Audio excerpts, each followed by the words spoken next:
بسم اللہ الرحمن الرحیم۔ ناظرین، آج کا دوسرا ولاگ اور پیج ہے 255 اور حدیث پہلے والی چل رہی ہے، یعنی کہ حدیث 129 ہی کا یہ بقیہ حصہ ہے۔ 255 ہے پیج، ولاگ نمبر 2۔ بسم اللہ الرحمن الرحیم۔ قال اللہ تعالی وما آتاکم الرسول فخذوہ وما نہاکم عنہ فانتہوا۔ جو تم کو رسول دیں وہ لے لو، اور جس سے منع کریں اس سے باز آ جاؤ، رک جاؤ۔ رائٹر ہیں اس کتاب کے حضرت مولانا محمد منظور نعمانی رحمۃ اللہ علیہ۔ حدیث نبی کے ایک جدید اور جامع انتخاب اردو ترجمہ اور تشریحات کے ساتھ جلد سوم کتاب الصلاۃ۔ الحمدللہ والسلام علی عبادہ الذین اصطفیٰ۔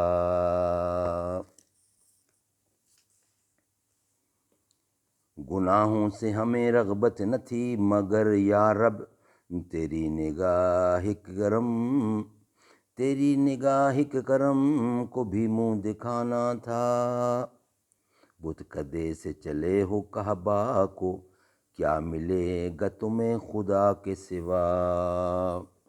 اس حدیث میں بظاہر ایسا معلوم ہوتا ہے کہ حضرت معاذ رضی اللہ کی نماز عشاء یعنی عشاء کی نماز 2 دفعہ پڑھتے تھے، ایک مسجد نبوی میں حضور اکرم کے مقتدی بن کر اور دوسری دفعہ اپنے قبیلہ کی مسجد میں امام بن کر، لیکن جمہور ائمہ علماء اس پر متفق ہیں کہ اس میں سے ایک دفعہ کی نماز وہ نفل کی نیت سے پڑھتے تھے۔ حضرت امام شافعی رحمۃ اللہ کا خیال ہے کہ جو نماز وہ مسجد نبوی میں رسول اللہ کے ساتھ اور آپ کی اقتداء میں پڑھتے تھے وہ فرض کی نیت سے پڑھتے تھے، اور اپنے قبیلے والی مسجد میں امام بن کر نفل کی نیت سے پڑھتے تھے۔ اسی بنا پر حضرت امام شافعی اس کے قائل ہیں کہ نفل پڑھنے والے امام کی اقتداء میں فرض نماز پڑھی جا سکتی ہے، اس کے نزدیک اس میں کوئی حرج نہیں ہے۔ لیکن حضرت امام ابو حنیفہ اور حضرت امام مالک کی تحقیق یہ ہے کہ نفل پڑھنے والے امام کی اقتداء میں فرض نماز نہیں پڑھی جا سکتی۔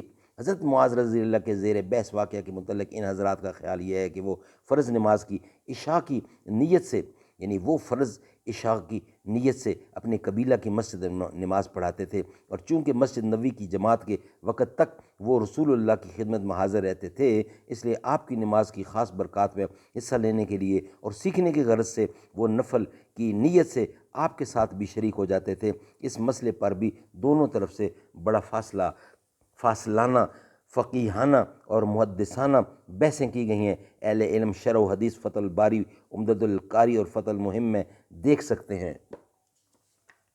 حدیث کی خاص ہدایت جو ہمارے موضوع اور عنوان سے متعلق ہے، بس یہ ہے کہ ائمہ کو چاہیے کہ وہ نماز اتنی طویل نہ پڑھیں جو مقتدیوں کے لیے باعث مشقت ہو جائے، خاص کر ضعیفوں اور بوڑھوں، کمزوروں اور محنت پیشہ لوگوں کا لحاظ رکھیں، یعنی چھوٹی صورتیں پڑھیں۔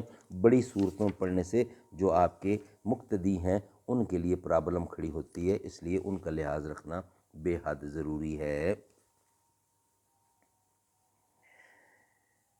کبھی یاسین کبھی طٰہٰ کبھی والشمس آیا، جس کی قسمیں میرا رب کھاتا ہے، کتنی دلکش میرے سرکار کی صورت ہوگی۔ میرا دامن تو گناہوں سے بھرا ہے، الطاف ایک سہارا ہے کہ میں ان کا ہوں، ایک سہارا ہے کہ میں ان کا ہوں۔ اسی نسبت سے سرا حشر شفاعت ہوگی۔ ہوگا ایک جلسہ حشر میں ایسا جس میں سرکار کی عظمت پہ خطابت ہوگی۔